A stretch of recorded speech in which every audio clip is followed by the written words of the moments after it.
Saludos, Masters de Star Wars. Yo soy la sombra del Imperio. ¿Qué? La sombra del Imperio. Ha llegado por fin, Masters, la quinta y entrega final de esta miniserie titulada Hidden Empire o Imperio Oculto en español, Masters, la cual se deriva de los eventos de la Guerra de los Cazarrecompensas y Crimson Reign, dándole cierre a esta trilogía de cómics escrita por el maestro Charles Soule, trayéndonos aquí un épico final con la confrontación entre Darth Sidious y su aprendiz Darth Vader en contra del plan de Lady Qi'ra por derrocar al Imperio Galáctico, utilizando una antigua y oscura arma de los Sith en su contra. Y recordando brevemente el contexto anterior de esta historia, ubicada entre los episodios 5 y 6 de la trilogía original, Masters, esta nos contó cómo Palpatine, hombro con Darth Vader, se dirigieron directamente hasta la estación Amaxine, donde Madeleine Zhon activaría por tercera vez la jaula fermata, que supuestamente contenía un Lord de los Sith antiguo, sobre todo pues el medio necesario para vencer a los Sith. Y todo esto era tratando de lograr los planes de Qi'ra como se había pensado, atrayendo a los Sith a una trampa. Y con esto las flotas del Alba Escarlata, saliendo de su base directamente a confrontarse con las naves imperiales, orquestarían una inmensa batalla espacial entre los leales a Qi'ra y los leales al Imperio en el espacio cercano a la estación Amaxine, desplegando con esto una lluvia de explosiones que daría tiempo a abrir la jaula fermata. Pero al mismo tiempo, Palpatine y Vader en persona entrarían juntos a esa estación con la misión de confrontarse supuestamente contra aquel Lord antiguo de los Sith que se encontraba atrapado en aquel artefacto. Y no hay que olvidarnos, Masters, que todo este evento era contado desde el futuro por Madeleine Zhon, hablándole precisamente a dos caballeros Jedi que ahora aquí se revelan, Masters. Así que esta historia tiene varios bombazos. Y dado el contexto anterior, recuerden que tenemos una lista de reproducción con todos los números de este evento especial de Hidden Empire en orden consecutivo por si acaso se perdieron alguna historia, Masters. Y es así que en este cierre titulado como Amaxine, regresaremos a ese momento cuando Darth Sidious y Lord Vader entrarían en la estación. Esto codo a codo peleando contra los pelotones del Alba Escarlata, y cada disparo sería redirigido por una maestría impecable de los sables de un bello rojo carmesí de los dos individuos. Y claro, la sonrisa de Palpatine en semejante masacre sería inolvidable, sobre todo tras años de no empuñar su espada como él mismo había señalado. Y a la par, los guardias reales se enfrentarían mano a mano contra cada soldado del Alba Escarlata, tratando así de evitar que llegaran hasta la jaula. Y de igual manera, Vader y su maestro serían simplemente brutales con su castigo de plasma. Y en ese mismo instante, la jaula fermata seguiría bañando todo el espacio de una incandescente luz rosada de destellos de la fuerza. Esto mientras seguían a la par la batalla entre los TIEs y la flota del Alba Escarlata. Pero en este instante veríamos una inusual nave entrando a la estación, y era justo la nave de la Doctora Aphra.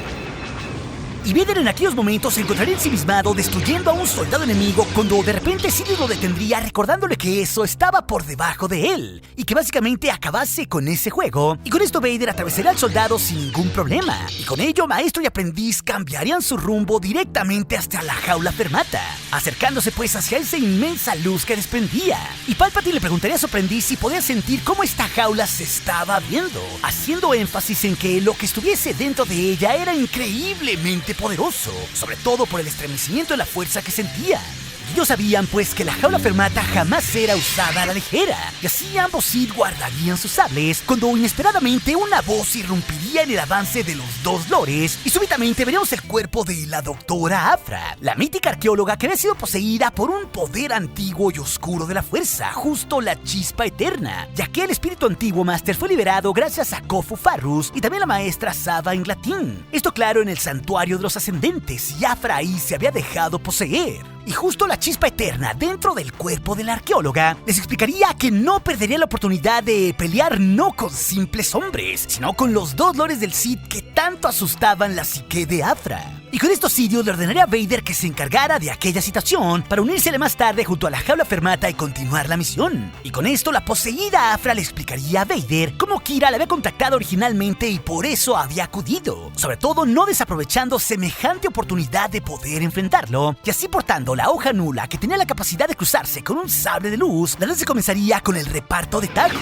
y así veríamos un montón de movimientos vertiginosos, y Lord Vader detendría cada tajo brutal con su sable de luz, viendo el inmenso poder de esta poseída Aphra, hasta que en un momento la arqueóloga de un tajo golpearía la mano del Lord de los Sith y súbitamente lo despojaría de su preciado sable, haciéndolo volar lejos de él. Y es así que en un instante Vader alzaría la mano deteniendo el ataque de Aphra, y con un impulso de su mano y con una gran maestría oscura la lanzaría inmediatamente lejos por los aires, desprendiendo de su cuerpo aquel espíritu ascendente, demostrando con esto en pocos segundos quién era el verdadero maestro del lado oscuro. y Vader recuperaría su sable sin problema burlándose de las palabras de Aphra, que teniendo la tirada ahí vería como esta estaba a punto de ser desvivida. Pero justo en ese instante un gran estruendo de la jaula fermata interrumpiría la inminente muerte de Kelly y Aphra, distrayendo así a Lord Vader por unos segundos, cosa que le compraría a Aphra un momento para huir y ocultarse. Y con esto Vader se olvidaría de la arqueóloga regresando al lado de su maestro. Y ahí veríamos a Palpatine extasiado por la fuerza de aquel artefacto, uno que desprendía tanta energía que envolvería a todo el espacio cercano a la estación Amaxin. Y así Sidious, al notar que su aprendiz se acercaba, finalmente le diría: Lord Vader, ven conmigo, amigo mío. Quédate aquí a mi lado.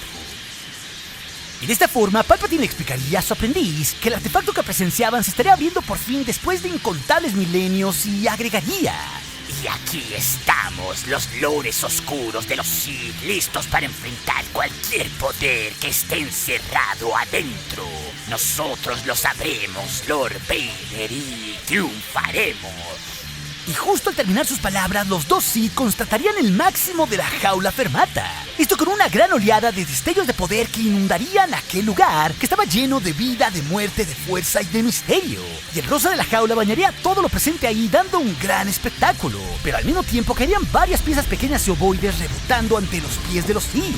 Y Vader y Palpatine, desconcertados y un tanto decepcionados, mirarían aquellos discos que estaban a sus pies. Pero todo cambiaría en ese preciso instante, transportándonos al espacio, justo afuera de la estación Amaxin, con la archivista dentro del Siroto, presenciando también que la batalla detrás aún continuaba. Y Madeline Zone exclamaría que su plan estaba funcionando. Esto mientras un Darth Sidious lleno de dudas tomaría uno de los discos junto con su aprendiz y mencionaría que no sentía nada, que ese disco pues no estaba conectado de ninguna manera con la fuerza. Y así Madeline Zone gritaría, llena de sorpresa, que la jaula fermata por fin estaba abierta. Estaba abierta y justo los Sith estaban ahí donde los querían. Y Lady Qi'ra, expectante a lo lejos en su nave, vería aquella vibrante escena y se comunicaría con la archivista agregando que solo había una cosa por hacer: ganar. Y con esto Qi'ra esbozaría una discreta sonrisa de triunfo, al mismo tiempo que Darth Sidious dejaría caer aquel artefacto, dándose cuenta que no había en realidad ningún Lord de los Sith ahí, y únicamente Sidious agregaría: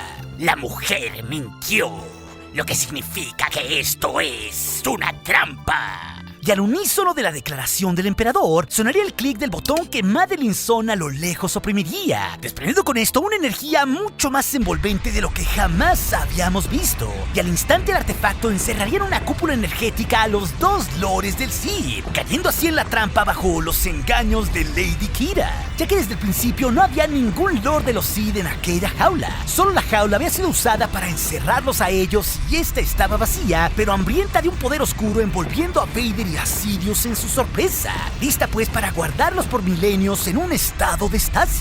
Y paralelamente Qi'ra desde su nave se emocionaría, mientras que Madeline Zone veía con éxtasis el espectáculo estando al borde del triunfo. Pero Qi'ra sabía bien que el plan aún no se concretaba y le ordenaría al archivista que sellara la jaula fermata para que así los lores del Sith quedaran por siempre atrapados y de esta forma pudieran lanzar aquel artefacto directamente hasta el corazón de una estrella. Pero justo en el clímax de aquel inolvidable momento, veremos que llegaría el Night Buzzard, justo a la nave de Ren y sus caballeros, que se aproximaría poco a poco al espectáculo de luces en medio de aquel lugar lejano de la galaxia.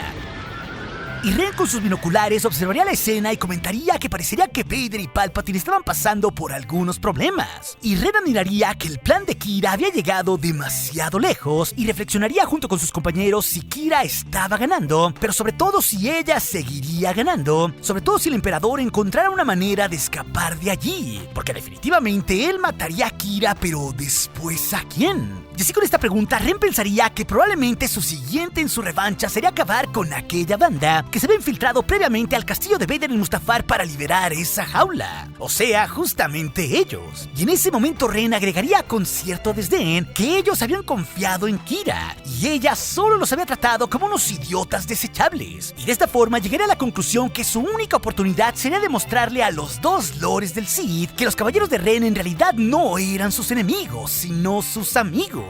Y esto es clave, Masters, porque lo que sucedería aquí sería vital para que los caballeros de Ren sobrevivieran hasta los tiempos de las secuelas, sirviéndole a Snoke, que era una marioneta de Palpatine. Y con esto el Night Buzzard a toda velocidad comenzaría a disparar directamente contra la estación Maxim, desplegando con esto una lluvia de rayos que golpearían directamente hasta la jaula fermata e interrumpirían todo el proceso de capturar a los Sith.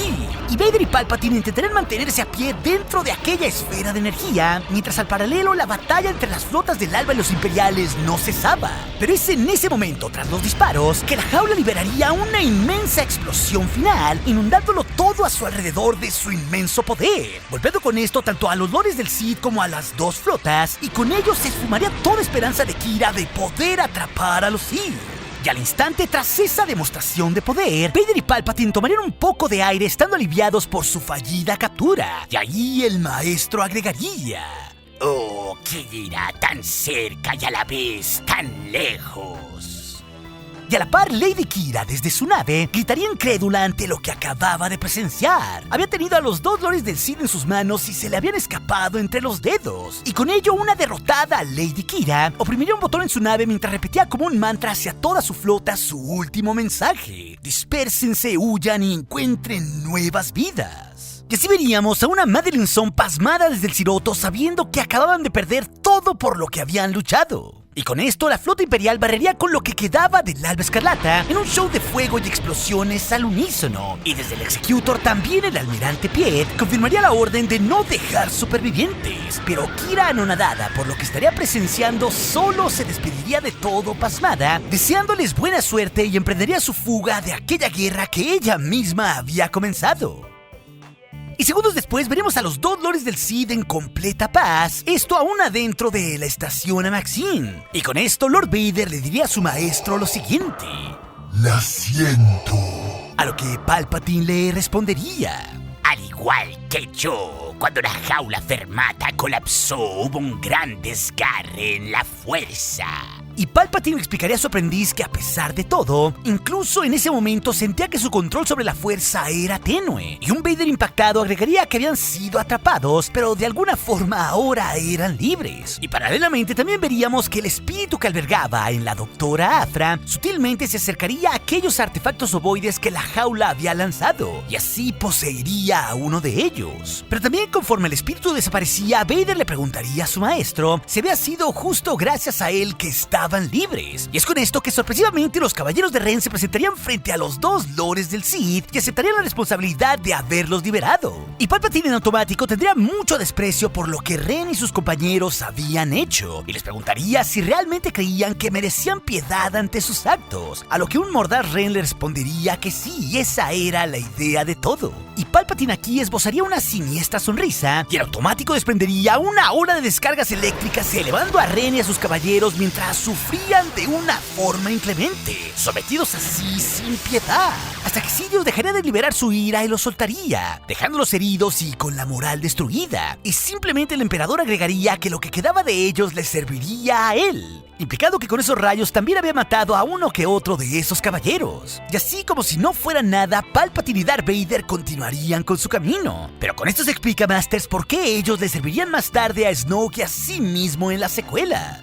Y de nueva cuenta, todo cambiaría para ver lo que fue un día la base del Alba Escarlata ahora vacía, y veremos ahí a la niña Cadelaya con el discurso que Lady Qi'ra le había entregado en un holograma. Y con ello la niña introduciría el disco en un astromecánico que automáticamente proyectaría la imagen de Qi'ra. Y así la líder del Alba Escarlata le dejaría un mensaje donde le explicaría que le había regalado 3 cosas a Cadelaya. Y la razón para haber hecho eso sería porque simplemente Cadelaya era Qi'ra. Tenía pues el mismo origen y futuro entre los sindicatos criminales. La historia de las dos era la misma. Y Qi'ra le explicaría desde su proyección a Cadelaya cuáles eran los 3 regalos que le habían dejado. El primero, claro, era el conocimiento que le había dado al estar en múltiples sesiones junto con ella, para que así aprendiera de primera mano. El segundo regalo eran los recursos que le heredaría con todas las cuentas bancarias que quedaban del Alba Escarlata. Y el tercero, y el más importante, Qi'ra le daría una elección. Básicamente la decisión que ella nunca tuvo, pero que Cadelaya sí tendría para para su propio futuro. Y con esto Kira le diría a la niña que así era como ella la liberaba, dejando el futuro de los sindicatos criminales en sus manos. Pero justo aquí regresaríamos a donde todo empezó, hasta aquella cueva en el futuro después de la caída del Alba Escarlata, con Madeleine Sonn narrando esa historia desde una especie de holocrón. Y la archivista agregaría al relato que a pesar de las influencias que Kira tenía, junto con los recursos o la lealtad de su gente, a final de cuentas ella no confiaba en nadie. Nunca en realidad tuvo fe, o por decirlo de otra manera, Kira estaba completamente sola. Y así finalmente, Masters, veríamos quiénes estaban detrás de aquellos mantos Jedi que habían escuchado atentamente toda esta historia. Y eran justo los hermanos Leia Organa y Luke Skywalker quienes apagarían ahí la proyección del archivista. Pero nos daríamos cuenta que estarían en ese año que entrenaron juntos como Jedi antes del nacimiento de Ben Solo entre la batalla de Endor y la batalla de Jakku. Los dos pues siguiendo las costumbres Jedi y con Leia portando su sable. Y Leia agregaría impactada que esa historia era demasiado para ser verdad, pero Luke aclararía que Madeleine estaba equivocada. Kira no había fallado, ya que gracias a dos agentes de Kira, estos le habían dado el aviso a la rebelión de la construcción de la segunda estrella de la muerte, y sin esa información clave la rebelión pudo haber sido destruida. Pero Leia agregaría que sin esa afronta entre Palpatine y Kira, las flotas rebeldes tampoco habían tenido tiempo de reagruparse para dar la victoria así en Endor. Así que todo esto nos daría contexto de que Kira sí había ayudado de una forma u otra a la derrota de los Sith. Y así reflexivos, tanto Luke y Leia lamentarían la desaparición de Kira, y Leia comentaría que desearía que Kira hubiera podido verlos ganar, sin saber pues nada de ella. Y es así, Masters, que a final de cuentas nos encontraríamos dentro de una cantina que estaría completamente llena y que proyectaría en la holonet la destrucción de la estatua de Palpatine en Coruscant, la misma del episodio 6. Y con esto estaremos viendo el mismo día de la caída del Imperio, mientras era confirmado en la holonet que el emperador Palpatine habría sido asesinado durante una batalla rebelde en el sistema Endor. Y por ello pues había celebraciones por toda la galaxia y esa cantina era un espacio para aquello. Y así, mientras todas las personas vitoreaban en un éxtasis, veníamos a lo lejos en la mesa de un rincón la silueta de una mujer tranquila y muy sigilosa, que escucharía atentamente cómo la Alianza Rebelde liberó a la galaxia de las garras del Imperio. Y así veríamos de frente a la mujer que se encontraba ahí, y sería nada más que la propia Kira. Esto con un cabello casi tan largo como sus tristezas, con una mirada llena de derrota, sosteniendo un vaso en medio de todo el festejo de aquella cantina y estando completamente sola. Una escena pues sumamente triste para el final de Lady Kira. Y es así, Masters, que terminará la historia del Imperio Oculto, junto con la búsqueda de Lady Kira por acabar con los dos lores del Sith, cerrando así esta gran trilogía de Charles Soule en los cómics. Pero si también tienes a conocer cómo Vader y Palpatine confrontaron al Alba Escarlata, esa historia y todo sobre los cómics de Hidden Empire se los dejaré aquí en las pantallas finales. Y recuerde, nuestro aliado es la fuerza y un poderoso aliado es. Hasta aquí su amigo, la sombra del Imperio.